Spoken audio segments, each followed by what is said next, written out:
J'ai eu dans mon club d'éloquence 4 jeunes, dont 2 garçons et 2 filles. Malheureusement, 2 ont démissionné, il semble que restait 2. Mais parmi les 2, il y a eu une qui a eu plus d'envergure que l'autre et que plus de perfection. Épicure a écrit « Vaine est la parole du philosophe qui ne guérit aucun mal de l'homme ». Mais j'insiste, je persiste et je signe que la candidate que nous allons appeler maintenant va contribuer à guérir le palais environnemental qui ne cesse de nous nimer. Ainsi, je vous prie du plus profond de notre respect d'accueillir très chaleureusement la candidate Maungu Anaël Priscia.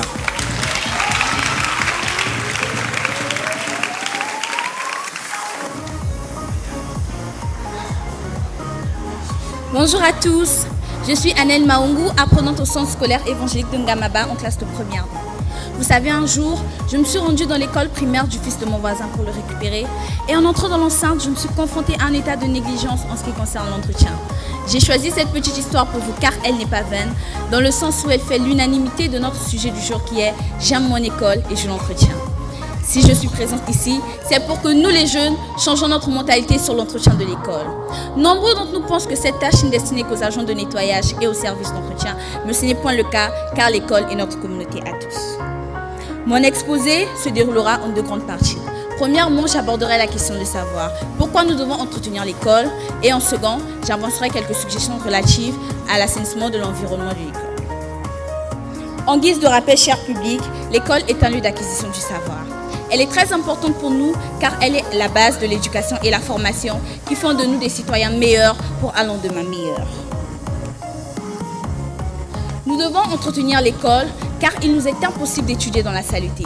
Et de la même manière que la propreté chasse les maladies, elle fait aussi appel à l'intelligence et à la sagesse.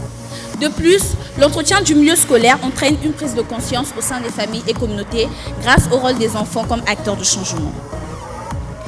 Il faut ajouter à tout prix que nous devons entretenir l'école, car dans l'assainissement de l'école, les élèves accèdent à la réussite. Mais lorsque notre école est mal entretenue, les élèves ne peuvent pas donner la pleine mesure dans leur capacité d'apprentissage.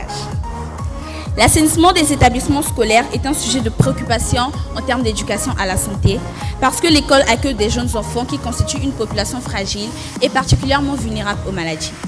Alors, pour un assainissement complet de nos établissements scolaires, les élèves et les administrations doivent travailler comme un accord.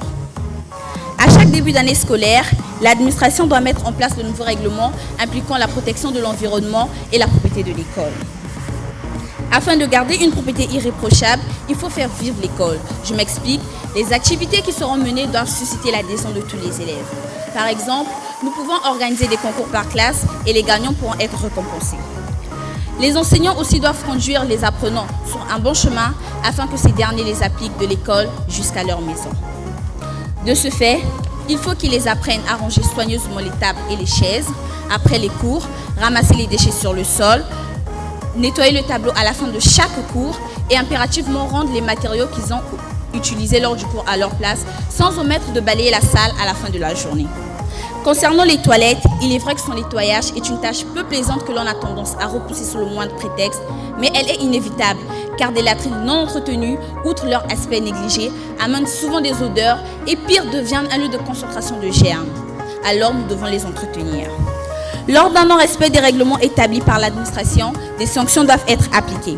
Si le comportement de ces potages persécuteurs persiste, l'administration a le droit de faire appel à leurs parents afin que ces derniers essaient de les conseiller.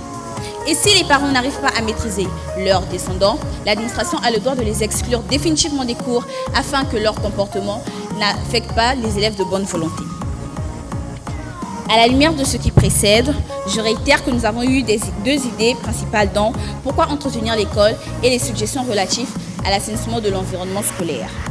Par cela, nous pouvons brièvement constater que nous ne sommes pas impuissants face à un assainissement complet de nos écoles.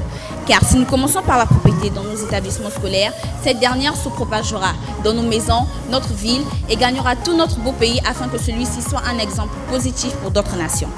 J'aimerais chuter par cette courte expression. Un enfant qui a l'aisance d'entretenir aujourd'hui son école n'aurait aucune lacune d'entretenir demain sa ville, son pays, autant que la terre. Je vous remercie.